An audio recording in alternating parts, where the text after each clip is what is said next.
یه روزی آقا رضا یه گوزی یه صخره نوردی بوده، کوه داشته میرفته بالا. یه صخره نورد بوده داشته یه کوه میرفته بالا. واقعا منطقیه. دیگه به آخرای کوه میرسه، پاش سر بخوره میفته پایین. تو تفکراتی به چه نوک قله ای شکلیه که طرف اجور سر مخوره میفته پایین، ولی نوک قله واقعی ای شکلیه.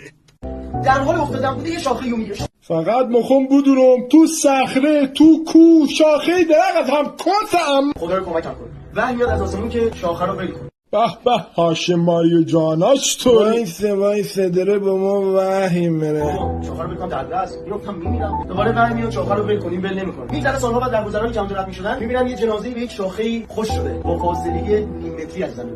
تموم شد.